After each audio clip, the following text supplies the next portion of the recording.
This is my 2006, I believe, Polaris Sportsman 90. The handlebar bushing's out. You can see it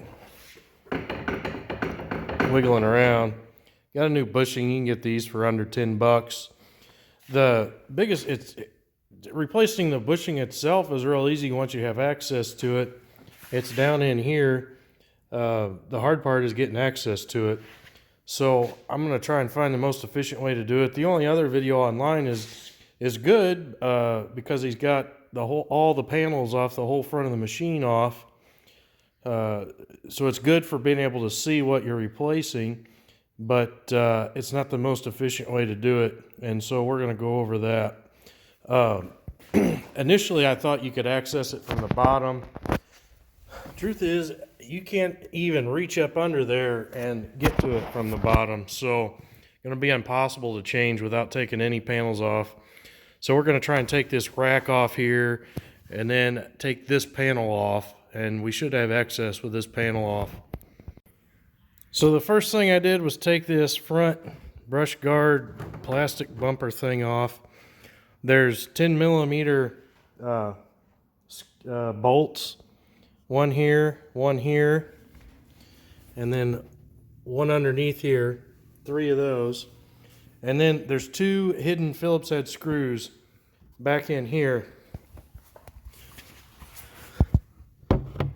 You can see it right there. That one stayed in, so we're just going to leave it there. The other one came out. It's a small Phillips head, and I don't know the Phillips head nomenclature.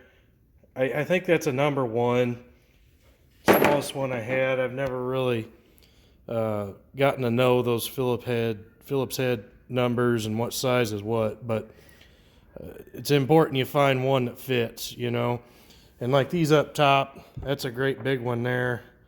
I don't know if that's a 3 or how that number works, but we'll go to those next to take this top grill off. Unless we can, yeah, I think we're going to have to take it off to access this panel. Can't quite see the bushing in there yet, or the bushing housing. So we'll take this off and then take this panel off next. So there's 8 bolts on top. These 2 in the middle, they thread into the frame, and these other ones have a nut on the back. It's a 10 millimeter nut, nylon lock washer nut. So these will be your harder ones to get out probably, but that only takes a couple minutes to get all that out. We've got good access because we took that panel off the front. I'm just going to leave all those bolts, those Phillips head bolts in there. And now we can take this panel off, it looks like. So there's 2 more screws we got to get out before.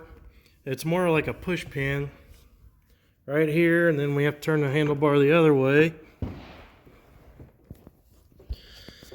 And you'll unscrew this. Here's the other one.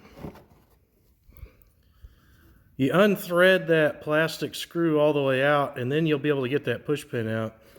That's holding the top part of this panel up underneath the main body panel, plastic body panel. So unscrew that, and then you'll be able to pull that push pin out of there, because that screw flares out. Dang it, lost it. That screw flares this pin out so it doesn't come out. So unscrew that all the way, and then you'll be able to get a small screwdriver under there or a fingernail or something, and then work that pin out. Then we'll be able to get this panel out. The other parts of this panel, that doesn't show very well, but it clips in.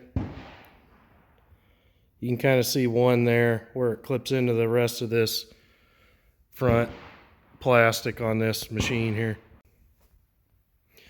So I wasn't able to get this panel completely off. I can't get the tabs out of this front part, so I bent it around.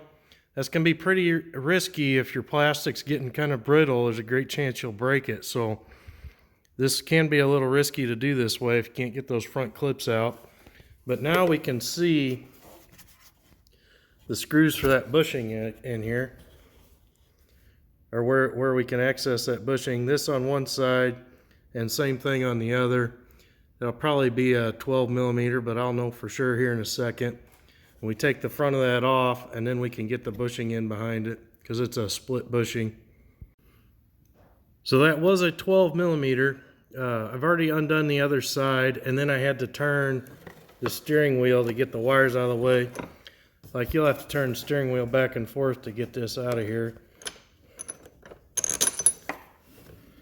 There's what that bolt looks like.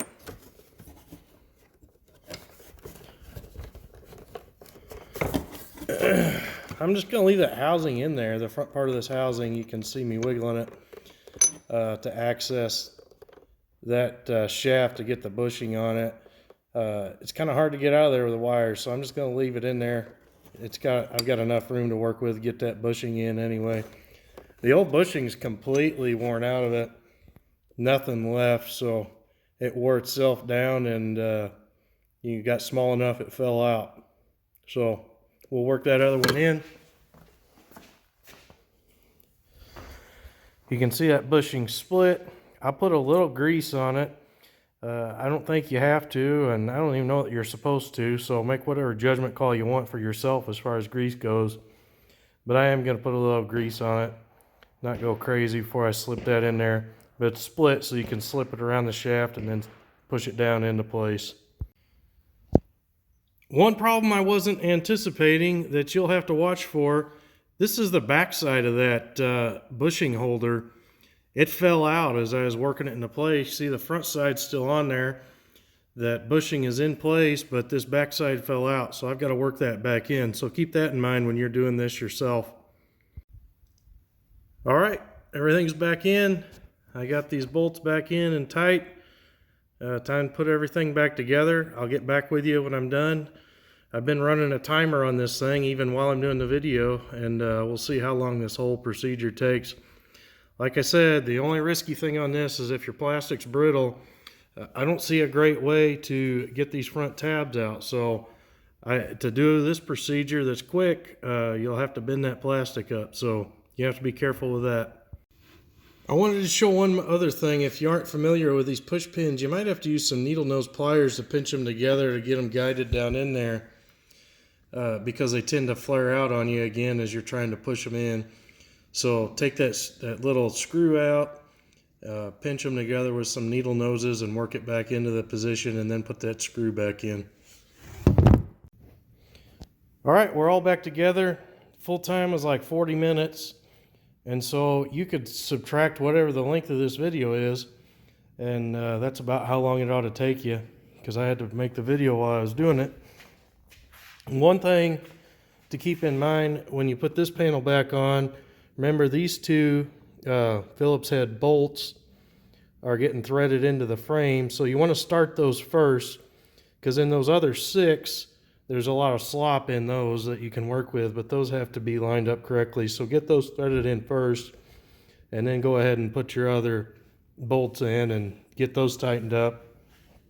Don't go crazy on the tightening though, because remember, this is mounting into plastic, and if you get that super tight, it's going to crack your plastic.